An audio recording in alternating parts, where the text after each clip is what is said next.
जय श्री कृष्णा। राधे राधे। जय श्री राम। श्री जी चैनल में आप सभी श्रोताओं और सखियों का हार्दिक अभिनंदन है। कल हमने जाना था कि एक ही मंडप में चारों राजकुमारों और चारों राजकुमारियों का विवाह हो जाता है। दशरथ जी और राजा जनक दोनों ही बहुत प्रसन्न होते हैं। उसके बाद चारों नव वधुओं और नव वरों को लेकर कुल देवता के दर्शन के लिए सब ले जाते हैं। आगे चलते हैं। सहित वधूटिन कुंवर सब तब आए पितु पास, शोभा मंगल मोद भरी उमगेऊ जनु जनवास। तब चारों राजकुमार बहुओं सहित पिताजी के पास आए। ऐसा मालूम होता था मानो शोभा मंगल और आनंद से भरकर जनवासा उमड़ पड़ा हो। फिर बहुत प्रकार की रसोई बनी। जनक जी ने बारातियों को बुला भेजा। राजा दशरथ जी ने पुत्रों सहित गमन किया। अनुपम वस्त्रों के पावड़े पड़ते जाते थे। आदर के साथ सबके चरण धोए और सबको यथा योग्य पीठों पर बैठाया। तब जनक जी अवधपति दशरथ जी के चरण धोए। उनका शील और स्नेह वर्णन नहीं किया जा सकता। फिर रामचंद्र जी के चरण कमलों को धोया जो श्री शिव जी के हृदय कमल में छिपे रहते हैं। तीनों भाइयों को श्री रामचंद्र जी के ही समान जानकर जनक जी ने उनके भी चरण अपने ही हाथों से धोए। राजा जनक जी ने सभी को उचित आसन दिए और सब परसने वालों को बुला लिया।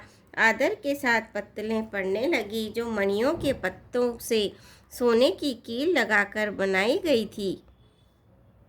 चतुर और विनीत रसोइये सुंदर स्वादिष्ट और पवित्र दाल भात और गाय का सुगंधित घी क्षण भर में सबके सामने परस गए।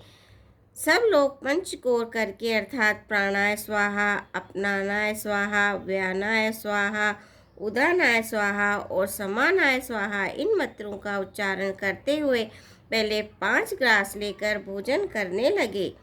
गाली का गाना सुनकर वे अत्यंत प्रेम मग्न हो गए। अनेकों तरह के अमृत के समान स्वादिष्ट पकवान परसे गए जिनका बखान नहीं हो सकता। चतुर रसोइये नाना प्रकार के व्यंजन परोसने लगे। उनका नाम कौन जानता है। 4 प्रकार के चर्व्य, चोष्य, लेह्य, पेय अर्थात चबाकर, चूसकर और चाटकर और पीकर खाने योग्य भोजन की विधि कही गई है। उन्हीं में से एक विधि के इतने पदार्थ बने थे जिनका वर्णन ही नहीं किया जा सकता। छहों रसों के बहुत तरह के सुंदर स्वादिष्ट व्यंजन हैं। एक एक रस के अनगिनत प्रकार के बने हैं। भोजन करते समय पुरुष और स्त्रियों के नाम ले लेकर स्त्रियां मधुर ध्वनि से गाली दे रही है, गालियां गा रही हैं। जब शादी ब्याह होते हैं तो एक दूसरे पक्ष की तरफ से महिलाएं आपस में गालियां निकालती हैं और बड़ी प्रेम भरी वाणी से वो गालियां होती है। बड़ा हंसी मजाक होता रहता है। समय की सुहावनी गाली शोभित हो रही है, उसे सुनकर समाज सहित राजा दशरथ जी हंस रहे हैं। इस रीति से सभी ने भोजन किया और तब सबको आदर सहित आचमन हाथ मुंह धोने के लिए जल दिया गया। फिर पान देकर जनक जी ने समाज सहित दशरथ जी का पूजन किया। सब राजाओं के सिरमौर चक्रवर्ती श्री दशरथ जी ने प्रसन्न होकर जनवासे को चले। जनकपुर में नित्य नए मंगल हो रहे हैं। दिन और रात पल के समान बीत गए हैं। बड़े सवेरे राजाओं के मुकुटमणि दशरथ जी आगे जागे। याचक उनके गुण समूह का गान करने लगे। चारों राजकुमारों को सुंदर वधुओं सहित देखकर उनके मन में जितना आनंद है वह किस प्रकार कहा जा सकता है। वे प्रातः क्रिया करके गुरु वशिष्ठ जी के पास गए। उनके मन में महान आनंद और प्रेम भरा है। राजा प्रणाम और पूजन करके फिर हाथ जोड़कर मानो अमृत में डुबोई हुई वाणी बोले, हे मुनिराज सुनिए, आपकी कृपा से आज में पूर्ण काम हो गया। हे स्वामिन, अब सब ब्राह्मणों को बुलाकर उनको सब तरह गहनों और कपड़ों से सजी हुई गायें दीजिए। यह सुनकर गुरुजी ने राजा की बड़ाई करके फिर मुनिगणों को बुला भेजा।